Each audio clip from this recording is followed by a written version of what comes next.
Sometimes legends collapse not because of scandals, failures, or time. They collapse because of one single phrase. At the end of 2023, during a private interview that was never meant to be aired, Sylvester Stallone said words that made the producers' faces turn pale. He said, "There are five I will never forgive."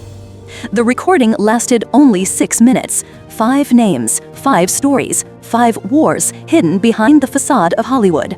But then, a cut. The tape ended halfway through the 6th sentence. What did he want to say next? Why was the recording interrupted? And most importantly, whom did he mean? In Netflix's archival materials connected to the unfinished documentary project The Shadows of Fame, there is a note. Stallone touched upon the subject of personal conflicts, asked to turn off the lights. After that, the recording stopped. Since then, the original file, code R77, has disappeared from the system. Only one phrase remained, engraved on the control copy. 6th name uploaded. But why are there 6 on the record? Rumors spread instantly. Who are those 5? Who had he been fighting with all these years, on screen and off camera? Why did a man who created heroes spend his whole life fighting his own shadows? Some said it was just an emotional outburst. Others, that behind those words stood decades of pain, betrayal, and envy. Producers, journalists, former colleagues all remembered episodes where, between jokes and handshakes, something cold and invisible could be felt. In every glance, in every interview, in every casual phrase, Stallone seemed to leave a mark, a thin scar on Hollywood's memory. They say, on the original tape, he didn't just name names. He explained why each of them had become a point of no return for him. 1 betrayed. From the 2nd, mockery. The 3rd stole a role. The 4th took away a father. The 5th made him believe that friendship exists. But the strangest thing, there was also a 6th name, the one that wasn't recorded. Engineers claim at the end you can hear a faint sound, as if someone is saying another name, a name that shouldn't exist. After that interview, Sylvester Stallone never appeared in public again. Netflix froze the project, and the R77 file is still listed as unavailable. Since then, Hollywood has lived in anticipation, as if those 5 names are still echoing somewhere, and everyone is afraid to hear the 6th, because perhaps it's not the name of an enemy, but the name of the one he tried his whole life not to become. Why did 2 actors who started their path together never appear in the same frame again?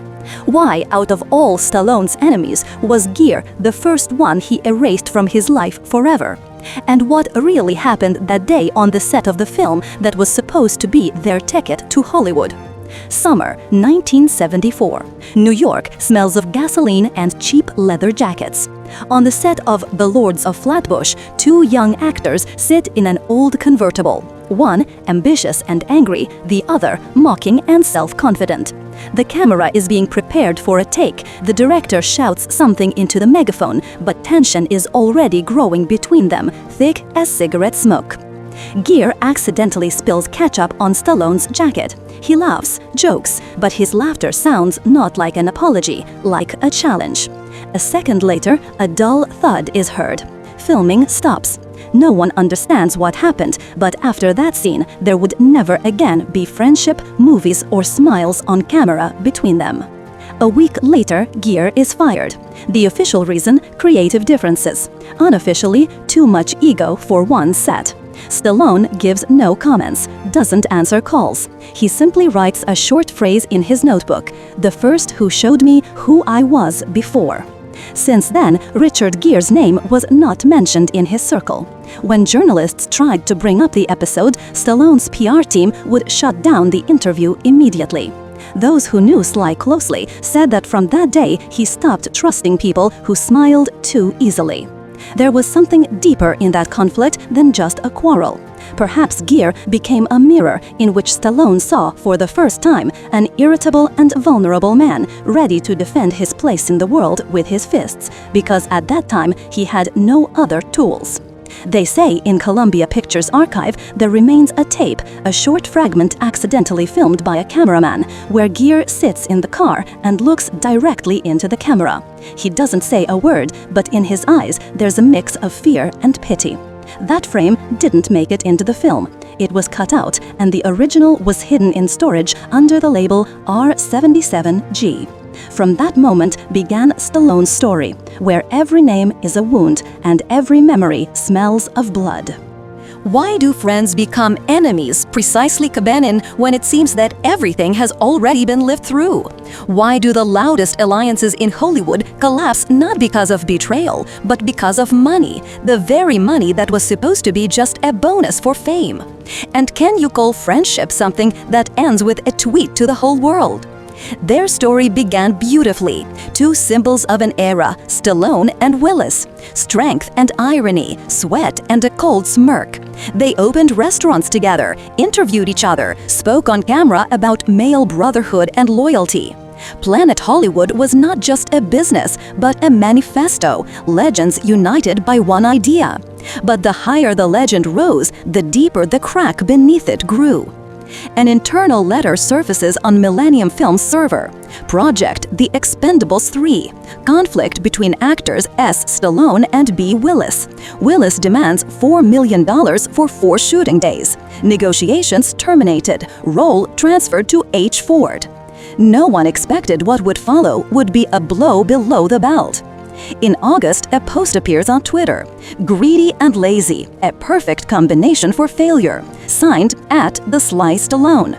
The internet explodes. Everyone knows who it's about, but no one says the name. Willis replies with one phrase. When the camera turns off, you see who is actually acting. A week later, a strange file appears in editorial. BW Personal Copy, PDF, an alternative script of The Expendables.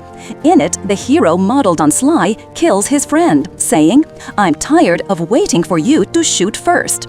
The document is deleted after a few hours, but a backup remains on a Santa Monica editing station. A technician later admits to journalists he wasn't killing a character, he was killing the idea of friendship. Hollywood loves legends, but it loves false even more. When in 2022 Willis announced his illness, Sly wrote, "Praying for a brother, a true hero." The internet applauded, but under the post thousands of comments. Were you praying or waiting for the circle to close? So ended a friendship that began with applause and ended with silence.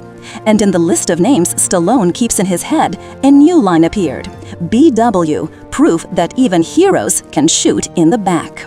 Why are the funniest people often the ones who laugh first and cry last? Why is loud laughter always hiding exhaustion, and behind success a feeling of guilt that cannot be washed away with either money or awards? And why can Sylvester Stallone, a man of iron roles, still forgive one comedian for daring once to laugh not at him but into him?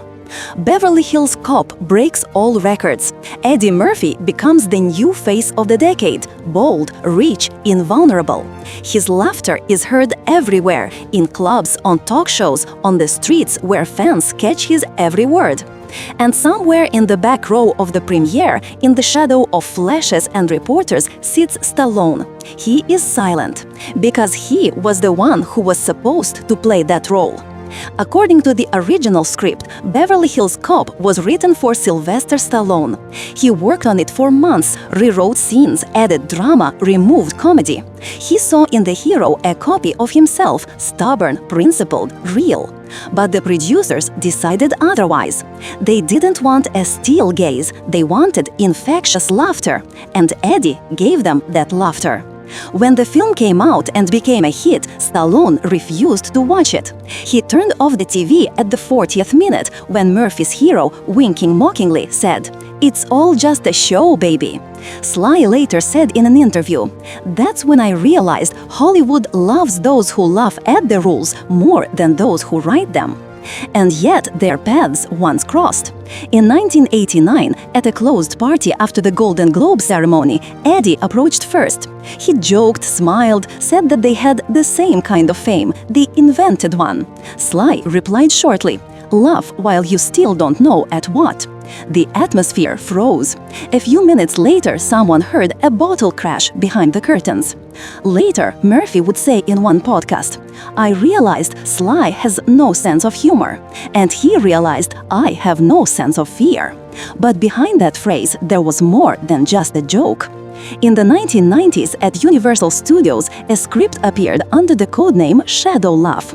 According to unofficial sources, the author was Stallone himself. The story told of a comedian who laughs on stage, but every time the audience applauds, he loses one day of his life. The main character's name was Ed. The film never saw the light of day. Today in Hollywood, they whisper that the Shadow Laugh draft is still kept in one of Universal's safes. On the last page, there's a short handwritten note: "Laughter kills if it's not yours." And perhaps that's why Sly never appeared in a comedy again. He realized that in this genre, there are no retakes. You can laugh only once, and if you don't set the rhythm, they're already laughing at you. Why are the strongest men afraid of only one thing to be second? Why in Hollywood, where everything is measured in numbers and faces on posters, does friendship turn into competition and a smile on the red carpet become just another form of attack? And why, through decades of rivalry, could Stallone and Schwarzenegger never share one thing: the mirror? The 1980s. The world is living through the era of muscles. In every cinema, fighters, heroes, soldiers. One shoots, the other lifts a tank. One saves the world, the other destroys enemies. For the audience, they are two titans, two halves of one myth. But behind the scenes, it was a war, cold, long, almost religious. When Rocky IV came out and broke box office records, Stallone became America's hero. But just a year later, Commando and Predator turned Schwarzenegger into Hollywood's new legend. For the first time, Sly realized that there was someone in Hollywood who could breathe in the same rhythm with him. Only that someone breathed louder. Producers played them like chess pieces. They offered scripts to one that the other had refused. If Stallone said no, the script almost instantly went to Arnie. That's what happened with Beverly Hills Cop, and the same with Twins. Newspapers joked, if Stallone says no, Arnie says ha-ha. But behind those headlines, there was hatred, not theatrical, but real. Rumor has it that in 1988, Stallone received a script for a comedy called Stop, or My Mom Will Shoot. He signed the contract, believing that Arnie was also in the game. In fact, Schwarzenegger had set it up deliberately, letting the producers believe he wanted the role, knowing Sly wouldn't let him win. The film became a failure. Stallone later admitted, "That was the only time I lost without a fight." But the real war began later. In the early 1990s, at private parties, they even competed in who would leave later, who would hold a gaze longer, who would give a louder toast, who would be the first to appear on the cover of Men's Health. They both understood, as long as one exists, the other cannot be a legend. And yet, the years passed. Arnold became a governor, Sly a symbol of the old school, a veteran, a shadow. And only once did they stand side by side again, on the set of The Expendables. The cameras captured the moment. Two old men of strength standing in one frame like two mirrors reflecting each other. But if you look closely, one mirror is slightly darker. Not because it's older, but because it holds everything that was ever reflected in it. They say that after filming, in his trailer, Stallone left a note: "You won the battle, Arnie, but I still hold the war." And in his personal archive appeared a new line: "A.S. Proof that even steel can envy." Why do heroes always need a mentor? Why do those who became symbols of strength remain boys inside, waiting for approval? And why, when Stallone finally met the one he considered his mentor, did it all end differently? Let's go back to 1975. Los Angeles. A young, unknown Sylvester Stallone comes to a private party where Hollywood veterans gather. Among them, Kirk Douglas, a man whose face all of America knew. The scene was almost symbolic, a legend and the one who dreamed of becoming one. Kirk was the first to approach, shook his hand and said, "You look like a man who doesn't give up. Just don't confuse that with a man who doesn't listen." That phrase stayed with him forever. But in February 1982, everything changed. On the set in British Columbia, snow is falling. The gear is soaked, cameras shake from the cold. Into the pavilion walks the man Sly called his idol, Kirk Douglas. He was supposed to play the mentor of John Rambo, but instead of rehearsal, a dispute that lasted until dawn. Fragment from Stallone's handwritten notes, February 1982. Kirk said, "The hero must die." Sly replied, "No, because if he dies, all my wounds will die with him." The next day, Kirk left the set. The official version, creative differences. Years later, in an Empire interview, 1993, Stallone admitted, "Kirk Douglas was like the father I never understood. His departure was my first real loss." Excerpt from a letter to producer Mario Casar, 1985. "If he had stayed, Rambo would have died, and along with him, so would I." Years passed. Stallone became more than just an actor, a brand. But in 2001, when Kirk returned to the industry after a stroke, they met again on the set of The Expendables. Kirk was slower, but his eyes were the same. He said, "Sly, don't let Hollywood convince you that strength is muscles. True strength belongs to those who know how to forgive." Stallone nodded silently and forgave no one. When Kirk died in 2020, Stallone posted a black and white photo. No words, no dates, only the caption, "He knew I was playing him all along." Fans took it as a tribute, but those who knew Sly closely understood.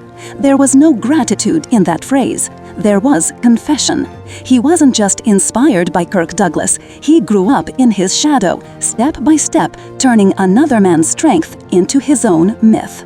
They say in Stallone's house, in his private library, there stands a portrait of Kirk painted in oil. But if you come closer, you can notice a strange detail. The eyes in the portrait are redrawn. The one who painted it didn't finish them, and someone else added the pupils later in ink. Maybe it was Kirk who became the one who created not only the legend, but the curse. Because from that moment, Sly became not a man, but a role, one that could no longer be left. Why does the truth surface not in the news, but in archives no one was ever meant to open? Why do the loudest confessions not sound in interviews, but break through the noise of the microphone when the camera already thinks the recording is over? And why did this interview become the last time Stallone spoke without a script? Spring 2023. Netflix is preparing a documentary project, The Shadows of Fame, a series of films about people who have survived their own fame. The first hero is Sylvester Stallone. The filming takes place not in a studio, not on a set, but in an old house with peeling walls and wooden floors, where it smells of dust, wires, and time. He speaks calmly about films, mistakes, losing faith in himself. Sometimes he smiles, but his eyes keep turning away, as if afraid to meet the camera's gaze. At the 45th minute, the interviewer asks, "If you could name 5 names that changed you the most, who would they be?" Sly repeats the question, slowly, as if checking each word. Then he says, "Richard Gere, Bruce Willis, Eddie Murphy, Kirk Douglas, Arnold Schwarzenegger." He pauses, looks somewhere beyond the lens, and adds the 6th. At that moment, the recording cuts off. A few hours later, the file disappears. In its place, a short line with no signature, no date, no author. 6th name uploaded. The project is shut down, the contract terminated. But a year later, in one of Netflix's closed archives, someone notices the same code again. 6th name uploaded. This time next to the name S. Stallone. On the wall in the hallway remains an inscription scratched with something sharp. All heroes die twice. Once when the camera turns off. The second when the last name is spoken. Today, Sylvester Stallone is a man without a shadow. Netflix never restored the lost materials. The storage system burned, backup copies vanished, and access for all participants of The Shadows of Fame was revoked on the same day. In the database, one line remains, short like an epitaph. Sixth name uploaded. But to disappear does not mean to die. Strange things began to happen in Hollywood. Journalists noticed a pattern.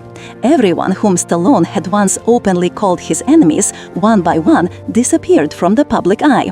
Richard Gere cancelled his tour and stopped giving interviews. Eddie Murphy suddenly left the filming of a series, citing family circumstances. Arnold Schwarzenegger ended his participation in a documentary about the 1980s.